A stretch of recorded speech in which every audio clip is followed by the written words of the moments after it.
Have you ever found yourself buying something you didn't need just because the salesperson was friendly and persuasive? Do you often make purchases based on what the majority prefers? Have you ever felt envious of a friend? Do you struggle to choose when faced with many options? If your answer is yes, then you are like many others. You are caught in the trap of flawed thinking. In this summary of the art of thinking clearly, you will discover why people fail to think clearly and how to avoid these mental pitfalls. You will learn about cognitive biases and mental shortcuts, their benefits and their drawbacks. This summary will help you become more logical and make better decisions. Stay with us until the end of this audiobook summary to uncover the secrets of clear thinking.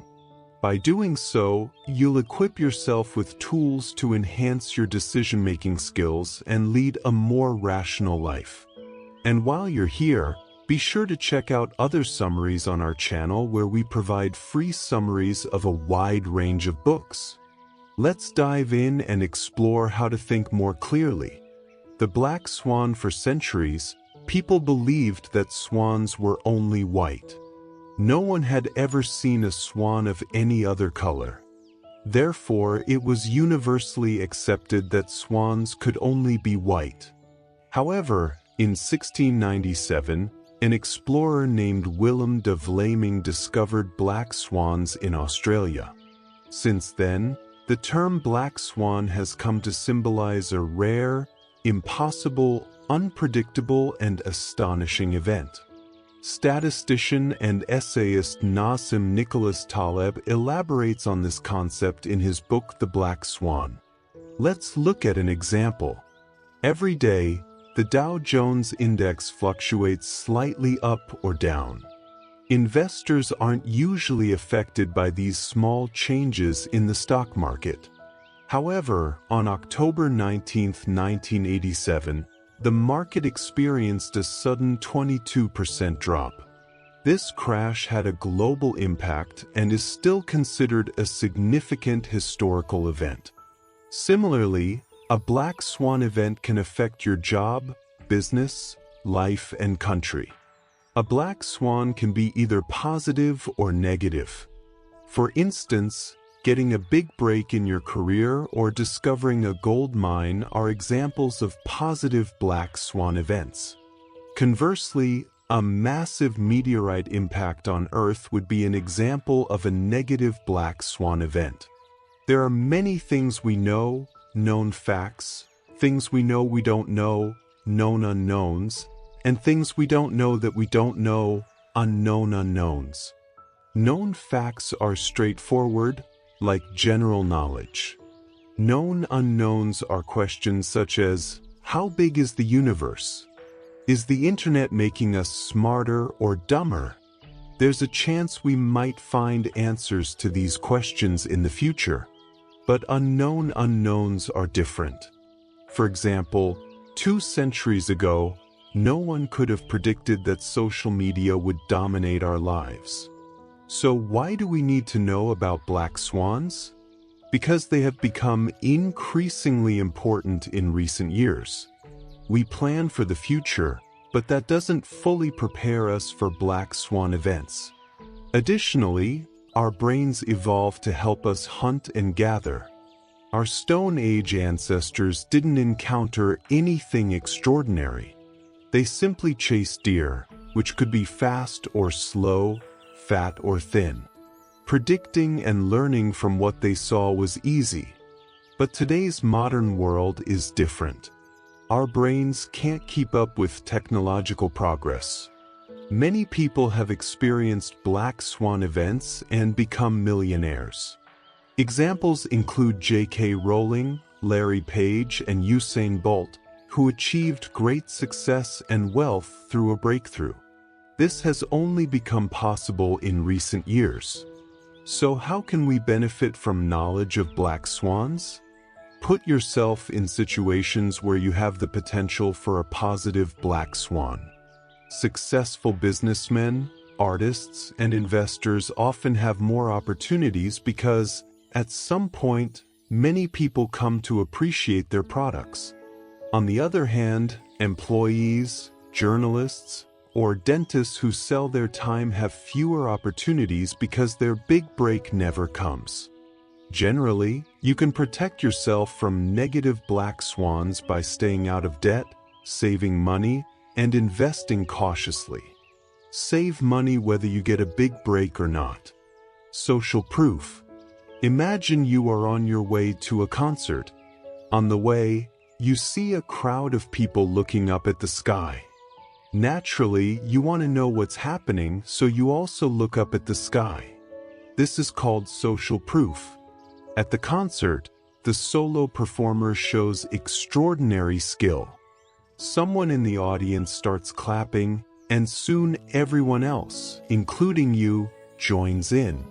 This is also social proof. After the concert ends, you go to the counter to collect your coat.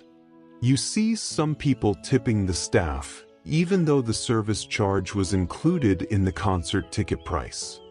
Due to social proof, you also end up tipping the staff. Social proof can also be called herd mentality. It occurs when people follow others, believing that what they are doing is correct. When many people do something or believe in something, it is assumed to be the right behavior or idea. People mimic others without thinking. Fashion, food, and trends are driven by social proof. However, it can also have negative effects, such as when people panic in the stock market or commit mass suicide in the name of religion. In the 1950s, famous psychologist Solomon Asch conducted a simple experiment demonstrating how peer pressure can distort common sense. A participant was given a piece of paper with 4 lines drawn on it.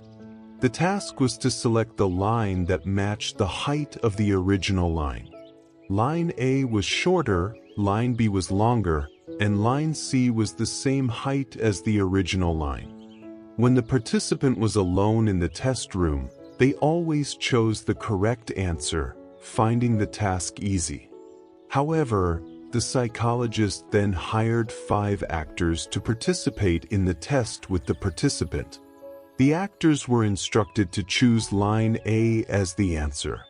After hearing their responses, the participant became confused and chose the wrong answer 33% of the time, influenced by the actors who incorrectly chose line A over line C. Why does social proof have such a profound impact on us? It was a good survival strategy for our ancestors. Imagine that 50,000 years ago, you were hunting on the Serengeti plains with others. Suddenly, everyone starts running and hides behind bushes. What would you do? Would you stop to think whether they saw a lion or an animal to hunt? No, you would immediately follow the group. Act first, think later. In those times, anyone who behaved differently likely didn't survive. You are a descendant of those Homo sapiens who mimicked others and survived.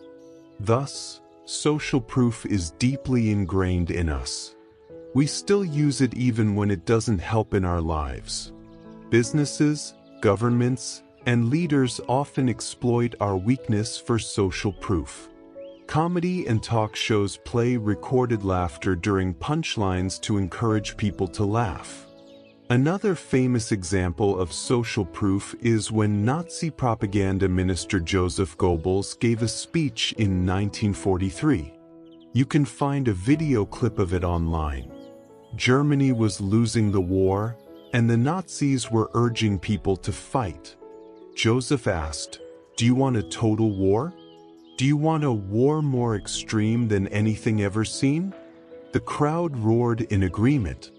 If individuals had been asked this question separately, few would have agreed to such a crazy idea. Therefore, be cautious about following the majority. Think for yourself.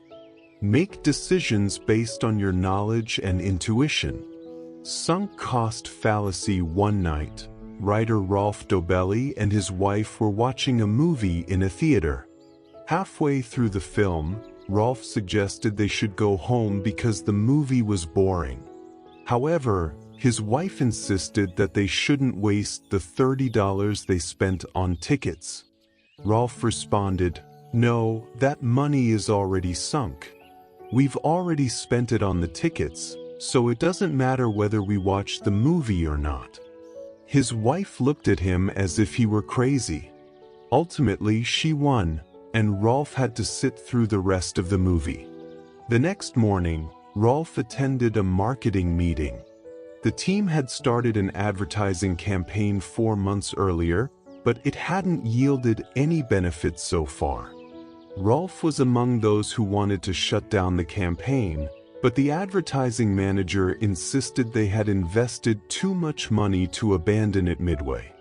This is an example of falling victim to the sunk cost fallacy.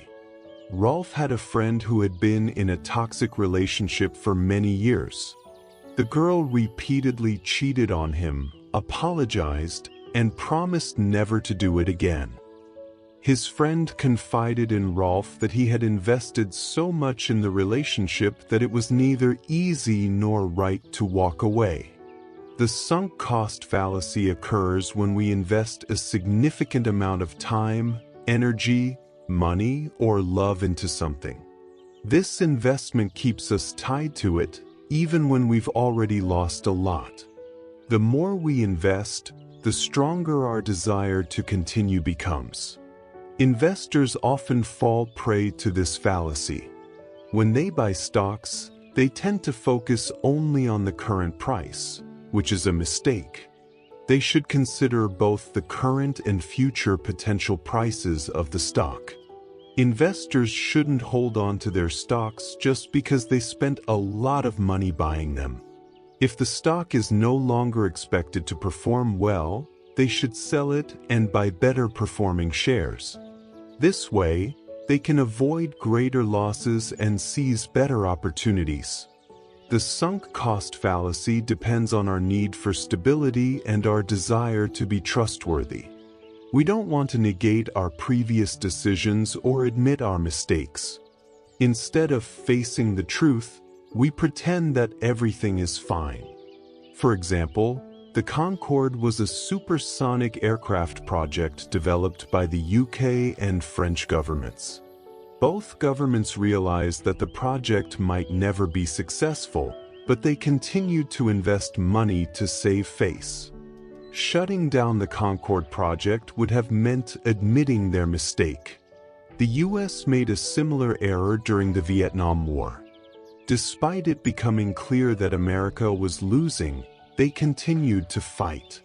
They had invested so much in the war that they couldn't bear to accept defeat. Now it's your turn to reflect. Do you think you've invested a lot of time, energy, money, and attention into something that isn't working anymore? Don't focus on how much you've already invested. Instead, if you can let it go, do so and think about the future. Holding on to it will only lead to more losses and missed opportunities for better things. Reciprocity. Have you ever encountered a situation at an airport or railway station where members of a religious sect approached you? They try to give you flowers or some other items, telling you that it's a gift or free. You might want to refuse and walk away, but you can't, and you end up accepting their item. Later, you see another member of the sect asking for a donation. This concept is called reciprocity, which means mutual exchange. It is the secret behind the success of many campaigns and sales techniques. A person does not want to feel indebted to another and wants to return the favor. This is why some individuals or groups use this technique to give things away for free, hoping that in return, you will do something for them. NGOs and charity organizations often apply the principle of reciprocity. For example, an environmental organization might distribute beautiful postcards. They send these with a letter stating that the postcard is a gift, and you can keep it even if you don't want to make a donation to the organization. Even if you know it's their strategy, you still won't be able to throw the postcard in the trash.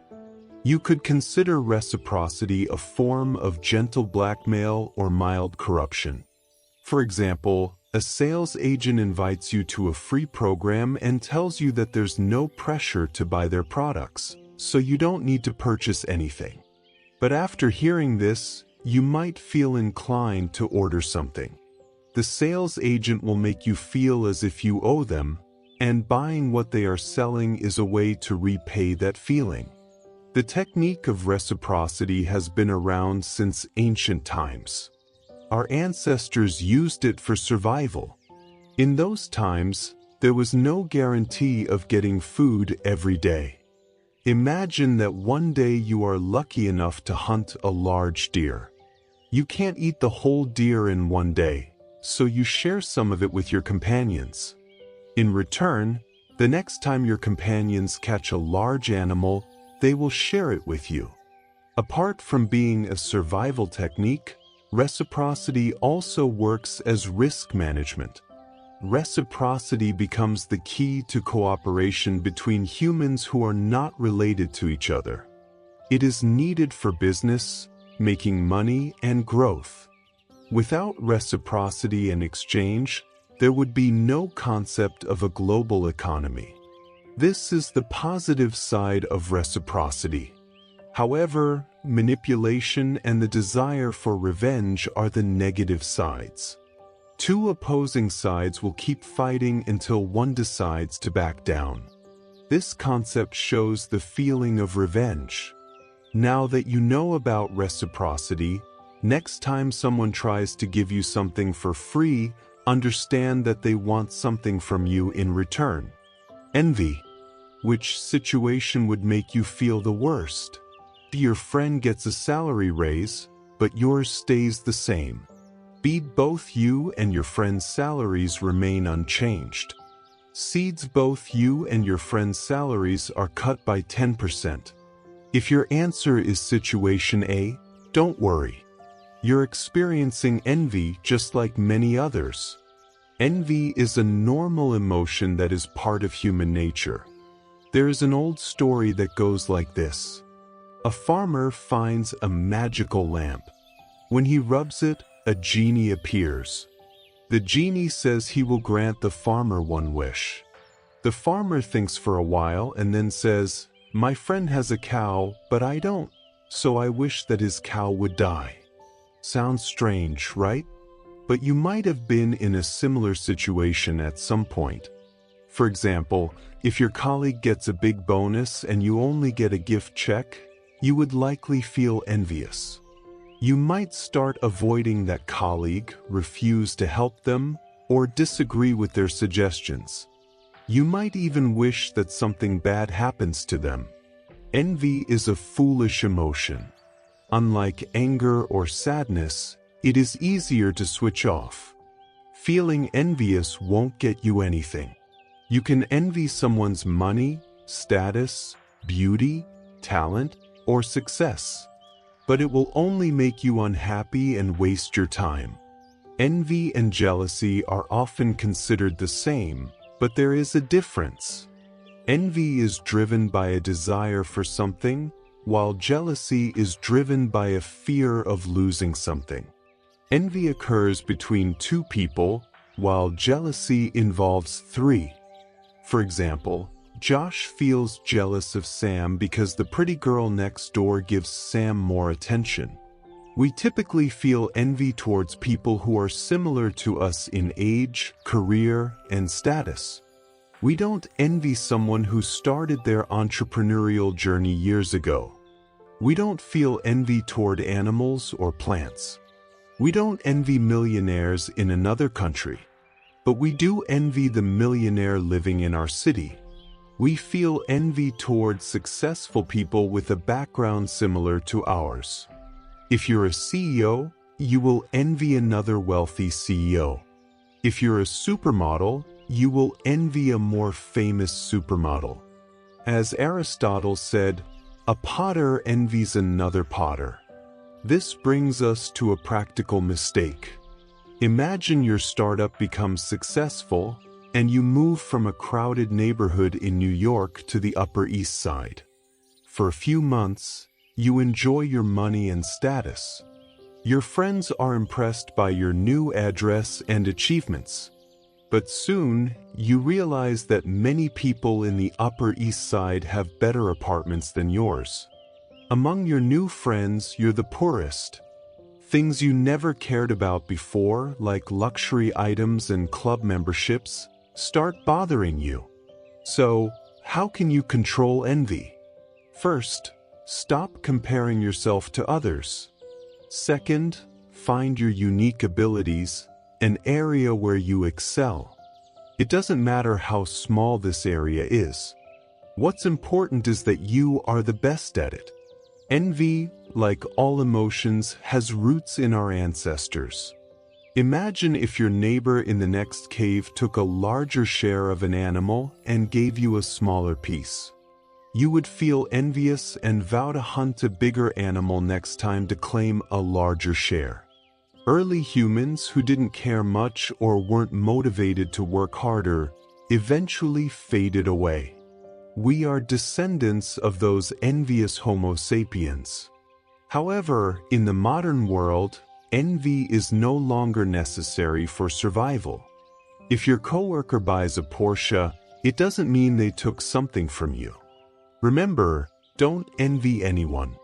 Instead, envy the person you dream of becoming and strive to reach that level. The paradox of choice. Once, Rolf Dobelli conducted research at his local grocery store.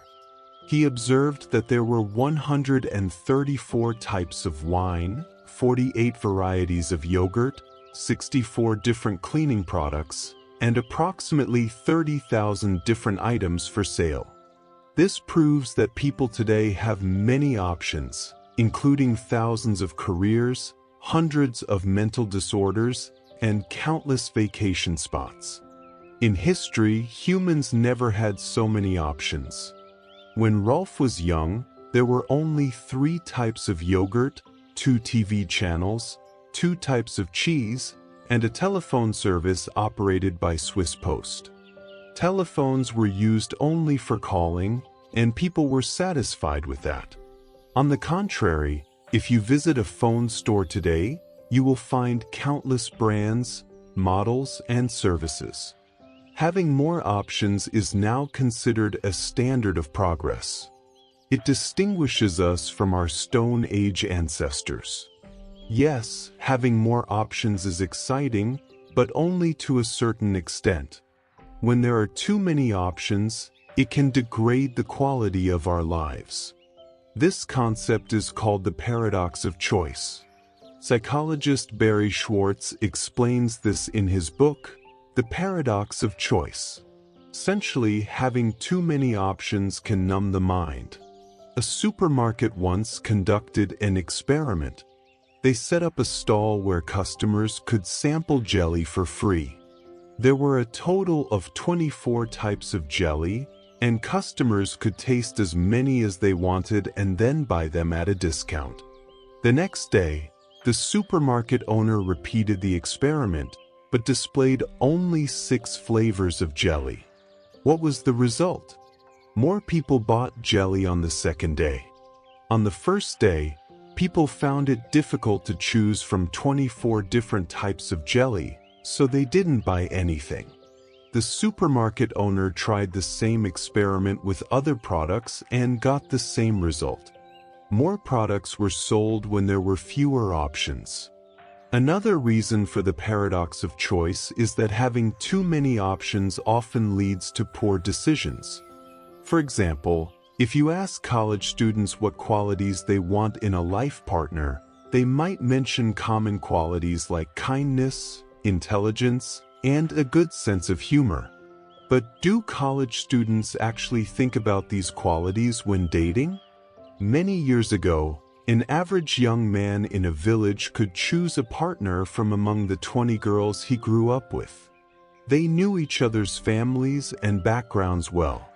Here, the young man's decision was based on common positive qualities. Today, Young people have options like online dating, where they can choose from millions of people, but with so many options, it becomes difficult to choose just one. Thus, their brains limit their decision-making criteria to physical appearance. A third reason for the paradox of choice is that having too many options leads to dissatisfaction. For example, if you want to buy new shoes and the store has 200 varieties, how can you be sure you are choosing the best pair? The answer is you can't. The more options you have, the more confused and dissatisfied you will be. So, what is the solution to this problem?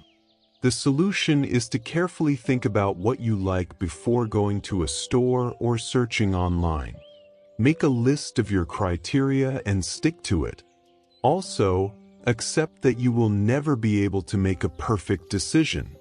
Learn to be happy and satisfied with what you choose. This also applies to finding a life partner. You will never find the perfect person, so learn to accept and love the person you choose, including their flaws. Show for knowledge in 1981. Max Planck was awarded the Nobel Prize in Physics and embarked on a tour across Germany. Everywhere he went, he gave lectures on quantum mechanics, delivering the same lecture every time. His driver, accompanying him on this tour, soon memorized every word of the lecture. One day, the driver had a brilliant idea. He said to Planck, "Aren't you bored of giving the same lecture over and over, Professor Planck? How about I give the lecture in Munich this time? You can sit in the front row wearing my driver's cap, and I'll pretend to be you so you can take a break." Planck found the idea amusing and agreed. That evening in Munich, the driver delivered a lengthy lecture on quantum mechanics, and no one noticed anything amiss. Later, a physics professor from the audience stood up and asked a question. The driver replied, "I never thought someone from a modern city like Munich would ask such a simple question. My driver will answer that." And of course, Max Planck, disguised as the driver, provided the answer. Knowledge comes in two forms. The first is real knowledge. This belongs to those who dedicate significant time and effort to studying a topic thoroughly. The second is chauffeur knowledge.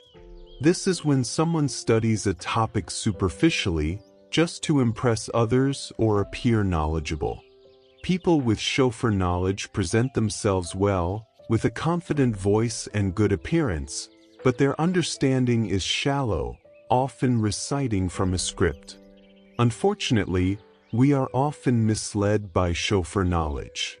News anchors and some journalists are prime examples. News anchors seem well informed about the topics they present, but in reality, they are merely reading a prepared script. They organize panel discussions on subjects they may not fully understand. In contrast, some journalists possess real knowledge gained through years of research. They strive to understand the depth of a topic and the stories of the people involved. However, many journalists still fall into the category of chauffeur knowledge. They write articles based on Google searches and hearsay. Their reports are often biased, superficial, and sarcastic because they lack genuine understanding. To avoid falling prey to chauffeur knowledge, you must be cautious. The difference between a true expert and a charlatan is that experts acknowledge what they don't know. They recognize the limits of their knowledge. If asked a question they can't answer, they will admit, "I don't know." Charlatans, on the other hand, will never say this directly. Instead, they evade the question or use fancy words to cover their ignorance. Liking bias, Rolf Dobelli's friend Kevin once bought 2 expensive bottles of wine. Kevin rarely drank wine, not even the cheap kind, but the salesman was such a nice person who didn't pressure him at all. And Kevin, pleased by this, ended up buying the wine. Meanwhile, Joe Girard is a car salesman, possibly the most successful car salesman in the world. Joe gave all sales agents a remarkable tip. The most effective sales technique is to make the customer believe that you like them and care about them. Joe would send a card to his customers every month that said, "I like you." This concept is called the liking bias. It means that the more we like someone, the more we want to buy from them or help them. Research has shown that we tend to like people who A, are physically attractive, B, have a similar background, personality, or interest to ours, and C, make us feel liked or valued. The advertising industry uses the first two standards. Advertisements often feature attractive people. Those who are not visually appealing are rarely seen in ads, billboards, or magazines and are usually portrayed as unsuccessful or unhappy. This manipulation leverages our subconscious bias toward attractive people, influencing us to associate beauty with success, trustworthiness, and competence. Similarly, advertisers use relatable characters who share common interests or lifestyles with their target audience. By doing so, they create a sense of familiarity and trust, making it more likely for people to buy their products. This technique exploits our natural tendency to be drawn to those who seem like us. However, awareness of the liking bias can help us make more rational decisions. By recognizing when we are being influenced by charm, attractiveness, or perceived similarity, we can consciously evaluate products or ideas based on their true merits rather than emotional appeal.